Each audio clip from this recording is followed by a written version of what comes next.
করব খামার গর্ব দেশ, এটাই আমার সোনার বাংলাদেশ। সম্মানিত ভিউয়ার্স, আসসালামু আলাইকুম। আশা করি সবাই ভালো আছেন।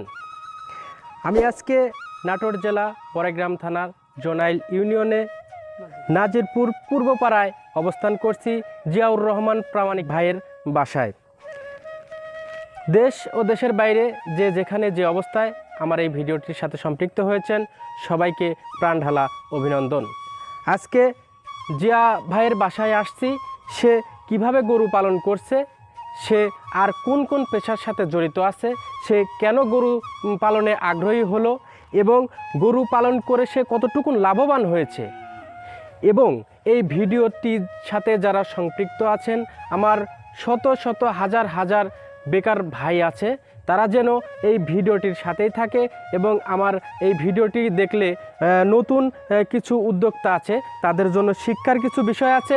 সেটা হচ্ছে যে আজকে জিয়া ভাই যেভাবে গরু পালন করে লাভবান হচ্ছে বা সফলতা অর্জন করেছে, নতুন একটা উদ্যোক্তা আজকের এই ভিডিও থেকে নতুন করে শিক্ষা নিতে পারে, সে নতুনভাবে একটি খামার তৈরি করতে পারে। দেখতেই পাচ্ছেন জিয়া ভাই আমার পাশে দাঁড়িয়ে আছে, তার সাথে A to Z তার খামারের খুঁটিনাটি আমরা আপনাদেরকে আজকে জানাবো। চলুন আমরা একটু খামারের ভিতরে যাব এবং দেখব যে কি অবস্থায় সে লালন পালন করছে এবং ভাইয়ের সাথে আপনাদের কথা বলে দেব। আসুন। আছেন? ওয়ালাইকুম সালাম ভাই, আছি আপনাদের দোয়ায়, আল্লাহর রহমতে ভালো আছি। যাই হোক, অনেকদিন আগে থেকে আপনার এই খামার, অনেক ছোট থেকে আপনি খামারটা বড় করেছেন, এটা আমি অনেকের মুখ থেকে শুনছি এবং অনেক সুন্দর সুন্দর, সম্মানিত ভিউয়ার্স আপনারা দেখতেই পাচ্ছেন যে অনেক সুন্দর সুন্দর গরু আছে। তো এই গরুগুলো আপনি কিভাবে পরিকল্পনা করলেন যে এরকম কিছু গরু আমি উঠাবো বা এরকম একটা খামার করব, বা এই খামার থেকে আপনি কি কি পেয়েছেন এবং আপনি কিভাবে লাভবান হচ্ছেন, আপনাকে দেখে যাতে আরও 10টা বেকার ছেলে এরকম গরুর খামার করে বেকারত্ব দূর করতে পারে, এজন্য আপনার কাছে একটি প্রতিবেদন নেওয়ার জন্য এসেছি। তো ভাই, সর্বপ্রথম আপনার পরিচয় এবং আপনার কি পেশায় নিয়োজিত আছেন এটা আমার দর্শককে একটু বলবেন। ভাই, আমি মোহাম্মদ জিয়াউর রহমান, বাড়ি নাজিরপুর, জোনাইল ইউনিয়নে, বড়গ্রাম থানায়। জি জি। তো আমি চাকরি করি, পাশাপাশি কৃষিকাজও করি, আমি গরুর খামারেও কাজ করি। আচ্ছা, চাকরি কৃষি দুটাই করেন এবং আপনি গরুর খামারও করেছেন। আচ্ছা, এই কি চাকরি করেন আপনি? আমি কলেজে পিওনের চাকরি করি। কলেজে পিওনের চাকরি করেন? যাক, মাশাআল্লাহ, কলেজে পিওনের চাকরি করেন এবং জমি জাতীয় আছে, আবাদ ফসল করেন। আচ্ছা আচ্ছা, এখন আপনি চাকরি করেন, তারপরে কৃষি খেতে কাজ করেন, জমি জাতীয় আছে, ধানের আবাদ আছে, সেগুলা থাকা সত্ত্বেও আপনি কেন খামারের পরিকল্পনা করলেন, এটা একটু আমার দর্শককে বলবেন। ভাই, খামারে অনেক লাভবান হওয়া যায়, বা নিজেও আমি লাভবান হয়েছি। প্রথমে আমার একটা গরু থেকে আমার মোটামুটি অনেক কটা গরু করে ফেলেছি। একটা গরু ছিল? ফার্স্টে আমার একটা গরু ছিল। একটা গরুর থেকে আমার 3টা হয়। 3টার পরে থেকে আস্তে আস্তে আমি ওর মধ্যে কিছু টাকা ইনভেস্ট করে আমি আরও 2টা ফিজিয়ান গরু কিনেছি, আবার একটা ষাঁড় আছে, আবার ষাঁড়ের একটা বাচ্চা আছে, আবার একটা ফিজিয়ান বাছুর আছে, আবার একটা ক্রস গাই আছে। আচ্ছা, ঠিক আছে, ওগুলো আমি আমার দর্শককে স্টেপ বাই স্টেপ দেখিয়ে দেব। তো সম্মানিত ভিউয়ার্স, আমরা সর্বপ্রথম যেটা জানতে পেলাম যে সে একজন চাকরিজীবী লোক, সে কৃষিক্ষেত্রেও কাজ করে, তার জমি জাতি আছে এবং সে খামারের পরিকল্পনাটা কেন করলো সেটাও আপনাদেরকে বলে দিল যে এখান থেকে তার লাভের সংখ্যাটা একটু বেশি আসতেছিল। সে সর্বপ্রথম একটা দিয়ে শুরু করেছিল এবং তার আস্তে আস্তে কিছু বিনিয়োগ করতে করতে এখন তার খামারের পরিস্থিতিটা কি পর্যায়ে আছে আপনারা নিজ চোখেই দেখতে পাচ্ছেন। কত সুন্দর সুন্দর গরু, ফ্রিজিয়াম জাতের গরু এবং বিভিন্ন জাত আছে, সেটা আপনাদেরকে স্টেপ বাই স্টেপ দেখিয়ে দেব। তো ভাই, আপনি এই খামার পরিকল্পনা করার পূর্বে যে আমি একটা খামার করব, আমার কিছু টাকা লাগবে এবং এই খামারটা করতে কত টাকা লাগতে পারে, আসলে এই যে একটা খামার করছেন, এই খামারের ছোট প্রথম একটা দিয়ে শুরু করছেন, তো আসলে সর্বপ্রথম একটা নতুন উদ্যোক্তার খামার তৈরি করতে কত টাকা হলে সম্ভব, এটা একটু আমার দর্শককে বলবেন। প্রথমে একটি গরু কিনতে আপনার 1 থেকে 1.5 লাখ টাকা হলে আপনার খামারের মোটামুটি, মানে খামার A to Z গরু আর হচ্ছে ঘরটর দিয়ে 1 লাখের মধ্যে। ভাই, আমার এই ঘর করতে আপনার হলো এইদিকে আছে লম্বা 20 হাত আছে, পাশে আবার হলো কি 10 হাত বেড়েছে। আমি 30 হাত গোয়াল করতে আমার 3 লাখ টাকার মতো খরচ হয়েছে গোটা ঘর। আচ্ছা, এটা কি আপনি সফলতা হওয়ার পরে করেছেন নাকি? সফলতা হওয়ার পরেই আমি করেছি। যাই হোক, সর্বপ্রথম যে আপনার গরুটা ছিল সেটা এরকম পজিশন ছিল না খামারের? না, আমার একটা মানে একটা ক্রস একটা গাভী ছিল, সে গাভীটার 7 থেকে 8 লিটার করে দুধ হতো। তারপরে ওই গাভীটা অনেক বয়স হয়ে গেছিলো, ওই জন্য বিক্রি করে দিয়েছিলাম। দেওয়ার পরে আমি আবার এই যে ফ্রিজিয়ান আবার 2টা কিনেছিলাম। এটা থেকে যখন আপনি ভালো কোনো আশা দেখতেছেন তখন আপনি খামারের প্রস্তুতিটা নিয়েছেন। সম্মানিত ভিউয়ার্স, আপনারা দেখতেই পাচ্ছেন যে আসলে হুটহাট করে কোনো সিদ্ধান্ত নিলে সেই সিদ্ধান্তে সফলতা আসা খুব কষ্টসাধ্য হয়ে যায়। ভাই যেভাবে সিদ্ধান্ত নিচ্ছে, সে একটা গরু কিনেছিল, একটা গরু কেনার পরে সে খামার করেনি। সে তার যে খামারের পজিশনটা দেখাচ্ছে 30 হাতের মতো জায়গা আছে, এই জায়গাটা সে করেছে সফলতা আসার পরে। তো সম্মানিত ভিউয়ার্স, আপনারা যারা নতুন উদ্যোক্তা আছেন তারা আজকে জিয়া ভাইয়ের কাছ থেকে একটা শিক্ষা নিয়ে নিন যে প্রথম স্টেপটা আপনি কিভাবে শুরু করবেন। প্রথম স্টেপটা এমনভাবে শুরু করা যায় যেভাবে জিয়া ভাই করেছিল। ঠিক আছে, চলুন আরও জিয়া ভাইয়ের কাছ থেকে অনেক কিছু জানার আছে, সেগুলোই আজকে জেনে নেব। ভাই, এখানে আপনার কি কি জাতের গরু আছে একটু দেখিয়ে দেবেন আমার দর্শককে। ওই পাশ থেকে আমরা আসবো, ওই পাশ থেকে। হ্যাঁ, ফ্রিজিয়ান ষাঁড়, এটা ফ্রিজিয়ান ষাঁড় গরু আছে, এটা ফ্রিজিয়ান ষাঁড়, এটা ফ্রিজিয়ান ষাঁড়, ফ্রিজিয়াম ষাঁড়। জি। আচ্ছা আচ্ছা। আর এটা ফ্রিজিয়ান 2 দাঁতে গাভী। আর এটা কয় দাঁত? এটা 2 দাঁত। 2 দাঁত। জি। আর তারপরেরটা কি জাত? ফ্রিজিয়ান, এটাও ফ্রিজিয়ান, এটা 4 দাঁত। এটা 4 দাঁত। আচ্ছা, তারপরেরটায় আসি। এটা ক্রস, এটা ক্রস গাভী, এটা হলো 2 দাঁত। এটা ক্রস 2 দাঁত। আর ওই পাশেরটা? এটা হলো ফ্রিজিয়ান বকন, এটা ফ্রিজিয়ান বকন আপনার হলো দাঁতিনি। ফ্রিজিয়াম বকন। জি। আর এটা ফ্রিজিয়ান বকনের হলো এটা কোনটার বাচ্চা? ওইটার বাচ্চা। ওইটার। সম্মানিত ভিউয়ার্স, আপনারা দেখতে পাচ্ছেন তার খামারের পরিস্থিতি কি অবস্থায় ছিল। তার মুখ থেকে শুনছেন যে প্রথম স্টেপে তার একটি গরু ছিল, এখন সে যেভাবে দেখিয়ে দিচ্ছে খুব স্বতঃস্ফূর্তভাবে তার খামারটা সে পরিদর্শন করিয়ে দিল আপনাদেরকে, সে কিভাবে লালন পালন করছে। যাই হোক, এখন ভাইয়ের কাছে আবারও আসবো। সেটা হচ্ছে যে ভাই, আপনি যে এই খামার পরিচালনা যেভাবে করছেন, সেটা হচ্ছে যে গরুকে যে খাদ্যখানা দিচ্ছেন, এই খাদ্যখানাটা কোন ফর্মালিতে দিচ্ছেন, যেন আমার একটি নতুন উদ্যোক্তা আপনার মতো করে খাদ্য দিয়ে, আপনার মতো করে উদ্যোগ নিয়ে, আপনার মতো করে খামার করে একটি বেকারত্ব দূর করতে পারে। তো আপনি যেভাবে খাদ্য দিচ্ছেন, কি কি খাদ্য দিচ্ছেন আমার দর্শককে একটু বলবেন। আমি মনে করেন যে গরুকে খাদ্য দেই সকালবেলা আপনার খের আর যেটা ধানের খড়, যেটা খড়, আর আপনার হলো গিয়ে ঘাস লাগানো আছে, ওই ঘাস নেপিয়ার ঘাস লাগানো আছে, ওই ঘাস কাটি মিশা করে খাওয়াই। আর পানি খাওয়ানোর সময় আপনার ভুসি এবং হলো গিয়ে ভুট্টা দিয়ে পানি খাওয়াই, অন্য কিছু খাওয়াই না। ভুট্টা দিয়ে পানি দিয়ে।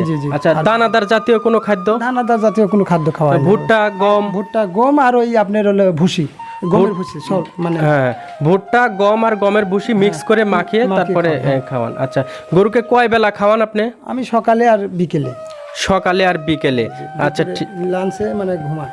সম্মানিত ভিউয়ার্স, জিয়া ভাইয়ের কাছ থেকে আপনারা জেনে নিলেন যে একটি খামার পরিচালনা করতে গেলে কিভাবে খাদ্যখানা গরুকে দিতে হয়, সেটা আপনাদেরকে বলে দিল। এরপরে জিয়া ভাইকে আরেকটা কথা জিজ্ঞেস করব, সে কিভাবে তার খামার পরিচালনা করছে, যেভাবে তার রোগ প্রতিরোধ ক্ষমতা কতদূর কি অবস্থায় আছে, রোগ কেমন অ্যাটাক করেছে এবং রোগ থেকে কিভাবে মুক্তি পেয়েছে, এটা নিয়ে একটু ভাইয়ের সাথে কথা বলবো। ভাই, আপনার খামারে কোনো রোগ কি এসেছে এখন পর্যন্ত? না ভাই, আমার খামারে এ পর্যন্ত কোনো রোগ জীবাণু ঢুকতে পারে নাই।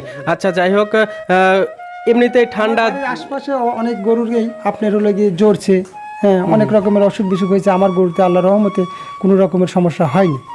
যাই হোক, মাশাল্লাহ, আমার জিয়া ভাই অনেক গুড লাক একটা মানুষ। কারণ হচ্ছে তার খামার করার বয়স হচ্ছে কত ভাই? খামার করার বয়স আমার হলো 2 বছর। 2 বছর। এই 2 বছরের মধ্যে এখন পর্যন্ত কোনো রোগবালাই এই খামারে দেখা দেয়নি। জিয়া ভাইয়ের জন্য সবাই দোয়া করবেন, যাতে নেক্সট টাইমে যেন তার খামারে আর কোনো রোগ না আসে। নেক্সট টাইমে আমরা আরও ভালোভাবে যেন তার খামারটা পরিদর্শন করতে পারি, এবং নেক্সটে যখন আমরা আসব তখন যেন এই ভাইয়ের খামারটা আরও পরিপূর্ণ দেখতে পারি, এবং 2-4টা কর্মসংস্থানের যেন সে ব্যবস্থা করতে পারে। আমরা সবাই তার জন্য দোয়া করব।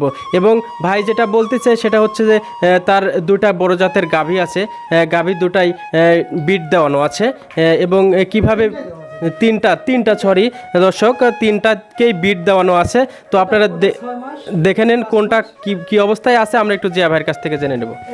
এই দুই দাঁতের যেটা, এটা হলো কি আপনার 6 মাস, আর এটা 5 মাস। এটা 5 মাস আর এটা হলো 2 মাস। ওই পাশেরটা ফিজিয়াম যেটা আছে ওটা হচ্ছে 6 মাস। আচ্ছা, এটা হলো 5 মাস। এটা হচ্ছে 5 মাস, আর এটা হলো 2 মাস। এটা হচ্ছে 2 মাস। সম্মানিত ভিউয়ার্স, দেখতেই পাচ্ছেন যে এখন অবস্থা হচ্ছে যে খামারের দুধের পরিমাণটা ওরকমভাবে বোঝা যাবে না, কারণ হয়তোবা 6 মাস যেহেতু বিট দেওয়ানো হয়েছে, 5 মাস যেহেতু বিট দেওয়ানো হয়েছে।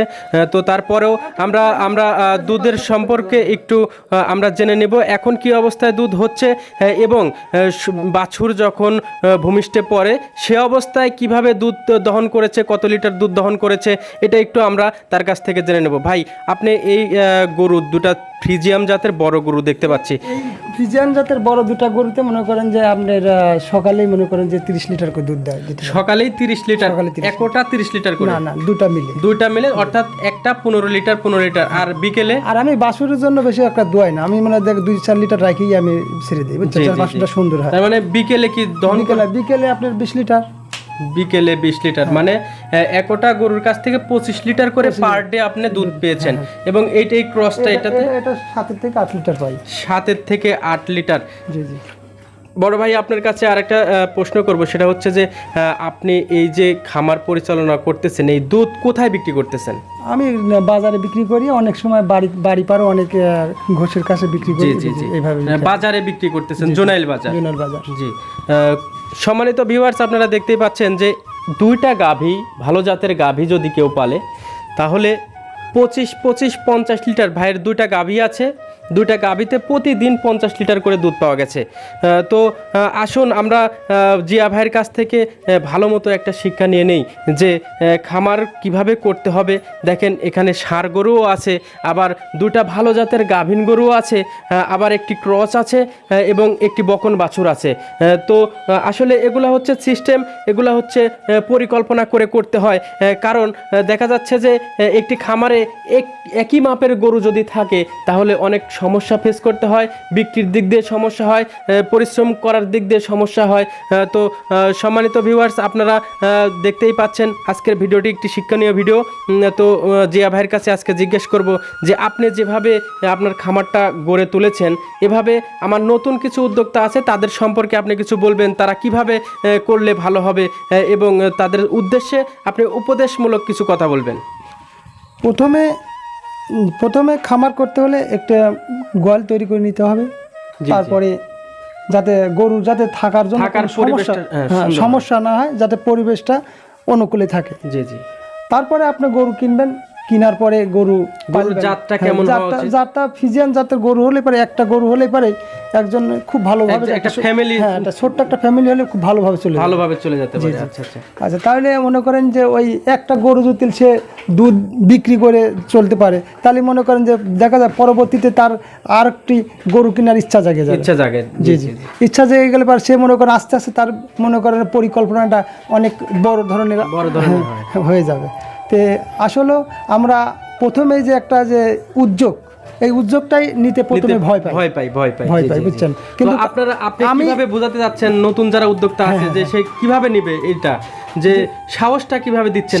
সাহসটা এইভাবে, প্রথমে যদি একটা গরু কোনো ব্যক্তি বা কোনো ভাই যদি কেনে, বুঝছেন, কিনলে তার মনে করেন যে দুধ পাইলেই তার মনোভাবটা একটু ভালো হয়ে যাবে, এবং সেটা থেকে যখন লাভের আশা পাচ্ছে তখন আরেকটা গরু, এবং পরবর্তী স্টেপ থাকবে যে সে একটা খামারি করে ফেলবে। সম্মানিত ভিউয়ার্স, ভাইয়ের কাছ থেকে জানতে পারলেন যে সে কিভাবে একটি নতুন উদ্যোক্তাকে হেল্প করার জন্য বলল যে সে স্টেপ বাই স্টেপ এভাবে যদি গরু পালন করে তাহলে অবশ্যই সে সফলতার দ্বার প্রান্তে পৌঁছাবে।